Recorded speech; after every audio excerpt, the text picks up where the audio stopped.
కమల వికాసమా కాంగ్రెస్ విజయమా రెండు రాష్ట్రాలకు మోగిన నగార. జార్ఖండ్ మహారాష్ట్రలో జనం మొగ్గు ఎటువైపు? పొద్దులు పొడిచేనా?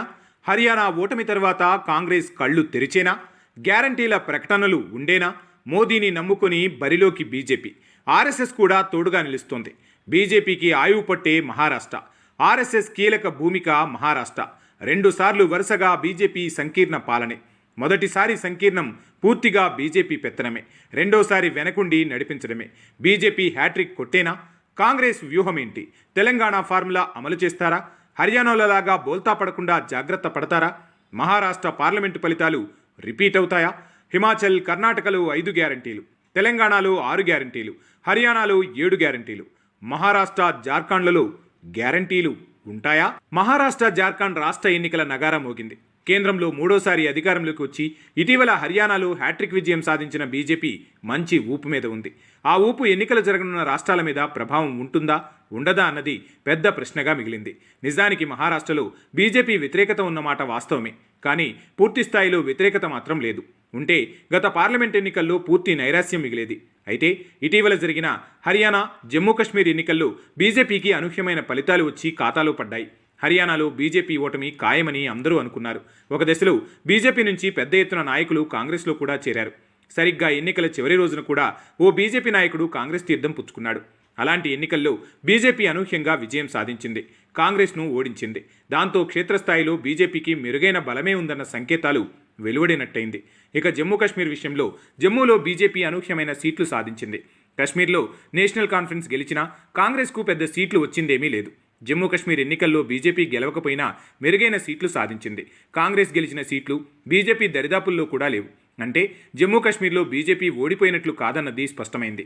ఇదే ఊపు మహారాష్ట్ర, జార్ఖండ్లోనూ ఉంటుందా ఉండదా అన్నదే ఇప్పుడు అందరూ చర్చించుకుంటున్నారు. ఖచ్చితంగా మహారాష్ట్ర ఎన్నికల్లో హర్యానా ప్రభావం ఉంటుందని తెలుస్తోంది. హర్యానా ఎన్నికల ముందు ప్రీపోల్ సర్వేలన్నీ ఏకపక్షంగా తీర్పిచ్చాయి. అంతేకాదు ఎగ్జిట్ పోల్స్ కూడా కాంగ్రెస్ వైపే మొగ్గు చూపాయి. కానీ అనూహ్యంగా కాంగ్రెస్ చతికిలబడింది. బీజేపీ హ్యాట్రిక్ కొట్టేసింది. పార్లమెంట్ ఎన్నికల తర్వాత వచ్చిన రాష్ట్రాల ఎన్నికల్లో బోనీ కొట్టింది. ఇప్పుడు మహారాష్ట్ర, జార్ఖండ్ వంతు వచ్చింది. అక్కడ కూడా బీజేపీ జెండా ఎగరేస్తుందా లేదా అన్నది చూడాలి. అయితే ఈ ఎన్నికల వేళ లోతైన విశ్లేషణ 2 పార్టీలు జరుపుకోవాల్సి ఉంది. హర్యానాలో కాంగ్రెస్ చేసిన పొరపాట్లు చేయకుండా చాలా జాగ్రత్త పడాల్సి ఉంది. పైగా సమయం కూడా చాలా తక్కువగానే ఉంది. కాకపోతే ఇప్పటికే క్షేత్రస్థాయిలో ప్రచారాలు ఎప్పుడో ఊపందుకున్నాయి. హర్యానాలో కాంగ్రెస్ అతివిశ్వాసానికి పోయింది. గెలుస్తామన్న ధీమాలో కాలయాపన చేసింది. పొత్తు ధర్మాలను పక్కన పెట్టింది. దాంతో పుట్టి మునిగింది. ఒక రకంగా చెప్పాలంటే కాంగ్రెస్ పార్టీ అతివిశ్వాసమే కొంపముంచింది. పొత్తుల సంసారం విచ్చుకునేలా చేసి మొదటికే మోసం తెచ్చుకుంది. చతికిల పడ్డం ఖాయంగానే కనిపిస్తోంది. పొత్తు ధర్మాన్ని కాంగ్రెస్ పార్టీ సరిగ్గా పాటిస్తే 2 రాష్ట్రాల్లోనూ మెరుగైన ఫలితాలు సాధించే అవకాశం లేకపోలేదు. కాకపోతే హర్యానాలో ఇచ్చిన స్వేచ్ఛ ఈ 2 రాష్ట్రాల్లో ఇవ్వకూడదని అంటున్నారు. గతంలో కర్ణాటక, తెలంగాణలోని స్థానిక నాయకత్వాలకు పూర్తి స్వేచ్ఛనిచ్చారు. 2 రాష్ట్రాలలో అనూహ్యమైన ఫలితాలు కాంగ్రెస్ పార్టీ దక్కించుకుంది. కాకపోతే అదే ఫార్ములాను అన్ని రాష్ట్రాల్లో అనుసరించడం సరైంది కాదని హర్యానా ఓటమితో తేలిపోయింది. ఈ 2 రాష్ట్రాలలో సీట్ల పంపకాలు చాలా జాగ్రత్తగా చేపట్టాలి. వరుసగా 2 సార్లు బీజేపీ కూటమి మహారాష్ట్రలో అధికారంలో ఉంది. అక్కడ కొంత ప్రజా వ్యతిరేకత కనిపిస్తుంది.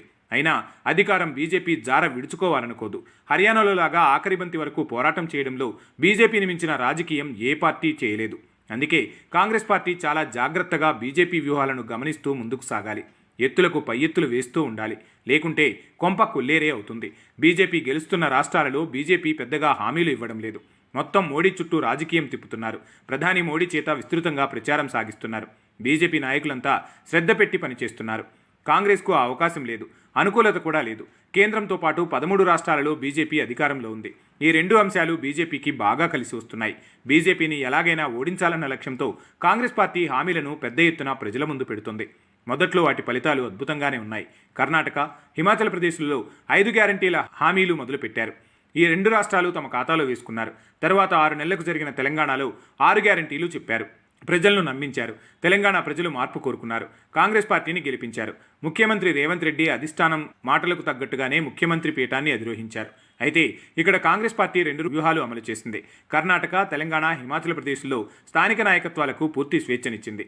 టికెట్ల కేటాయింపుల్లో కూడా వారి మాటలకు విలువిచ్చింది. వారు సూచించిన వారికే సీట్లిచ్చింది. పార్టీ గెలిచింది. అయితే హర్యానా దగ్గరికి వచ్చేసరికి కాంగ్రెస్ వ్యూహం తలకిందులైంది. 2 రాష్ట్రాలలో 5 గ్యారంటీలు ప్రకటించి ప్రజలను ఆకట్టుకున్న కాంగ్రెస్ తెలంగాణలో కూడా 6 గ్యారంటీలతో ఆకట్టుకుంది. అయితే ఇక్కడ గమనించాల్సిన విషయం ఏమిటంటే ఆ గ్యారంటీలను రాష్ట్ర స్థాయి నాయకత్వం ప్రజల్లోకి విస్తృతంగా తీసుకెళ్లింది. అధిష్టానంతో పదే పదే వాటి గురించి ప్రచారం చేయించింది. సోనియా గాంధీ, రాహుల్ గాంధీ, ప్రియాంక గాంధీలు విపరీతంగా ప్రచారాన్ని హోరెత్తించారు. రాష్ట్ర నాయకులతో పాటు అధిష్టానం కూడా పూర్తి స్థాయిలో ప్రచారం నిర్వహించింది. దాంతో ఫలితాలు ఆశించినట్లు వచ్చాయి. కానీ హర్యానాలో అలా జరగలేదు. హర్యానాలో 7 గ్యారెంటీల ప్రచారం ప్రజల్లోకి బలంగా వెళ్ళలేదు. ప్రజలకు ఆ ప్రచారం చేరలేదు. స్థానిక నాయకత్వానికి టికెట్ల పంపకాన్ని వదిలేయడంతో నాయకుల్లో విభేదాలు ఏర్పడ్డాయి. తెలంగాణ, కర్ణాటకలో నాయకులంతా కలిసికట్టుగా పనిచేశారు. హర్యానాలో నాయకులు ఏకతాటిపై నడవలేదు. ఇదే కాంగ్రెస్ పార్టీని దెబ్బతీసింది. అందుకే మహారాష్ట్ర, జార్ఖండ్లలో ఉభయ కుశలోపరిగా నిర్ణయాలు తీసుకుంటేనే మేలు జరుగుతోంది. అయితే ఆ 2 రాష్ట్రాలలో గ్యారంటీలు ఉంటాయా అన్నది కూడా ఇప్పుడు పెద్ద చర్చనీయాంశమైంది. కర్ణాటక, తెలంగాణ, హిమాచల్, హర్యానాలలో కాంగ్రెస్ పార్టీ ఒంటరిగా పోటీ చేసింది. గ్యారంటీలు ప్రకటించింది. కానీ మహారాష్ట్రలో కాంగ్రెస్ పార్టీ ఒంటరి పోరు చేయదు. కాంగ్రెస్తో కలిసి సాగే శరద్ పవార్, ఉద్ధవ్ ఠాక్రేలు గ్యారంటీల వైపు మొగ్గు చూపుతారా లేదా అన్నది కూడా సందేహించాల్సిన అంశమే. 3 పార్టీల మధ్య పొత్తుతో మహారాష్ట్రలో గ్యారంటీల అమలు సాధ్యం కాకపోవచ్చు. పైగా పొత్తులో పోటీ చేసినా ఆయా పార్టీలకు కూడా ప్రత్యేకంగా మేనిఫెస్టోలు ఉంటాయి. కాంగ్రెస్తో జతకట్టే పార్టీలన్నీ కలిసి ఒకే మేనిఫెస్టో విడుదల చేస్తాయా అన్నది తేలాల్సి ఉంది. ముందుగా పొత్తుల పంచాయతీ పూర్తయితే మేనిఫెస్టో ఆలోచనలు చేయవచ్చు. ఒక్కసారి పార్లమెంట్ ఎన్నికల ఫలితాలను విశ్లేషిస్తే ఇండియా కూటమి 30 సీట్లు సాధించింది. ఎన్డీఏ కూటమి కేవలం 17 స్థానాలు మాత్రమే గెలుచుకుంది. 2019 శాసనసభ ఎన్నికల్లో 105 స్థానాలు గెలుచుకున్న బీజేపీ ఈ పార్లమెంట్ ఎన్నికల్లో 7 సీట్లు మాత్రమే గెలిచింది. అంటే బీజేపీకి మహారాష్ట్ర ఇబ్బందికరమైన పరిస్థితులు తలెత్తే అవకాశాలు లేకపోలేదు. 2019 ఎన్నికల్లో 54 స్థానాలు గెలుచుకున్న కాంగ్రెస్ పార్టీ ఈ పార్లమెంట్ ఎన్నికల్లో 13 సీట్లు గెలుచుకుంది. జాతీయ రాజకీయాలను ప్రభావితం చేసే పార్లమెంట్ ఎన్నికల్లో బీజేపీకి వ్యతిరేక పవనాలు వీచాయి. మరి రాష్ట్ర సమస్యల మీద ఎన్నికలు జరిగే శాసనసభ ఎన్నికల్లో బీజేపీ ఎలాంటి అస్త్రాలను ప్రయోగిస్తుంది, గెలుపు బాట ఎలా పడుతుందనేది కొద్ది రోజుల్లోనే తేలిపోనుంది.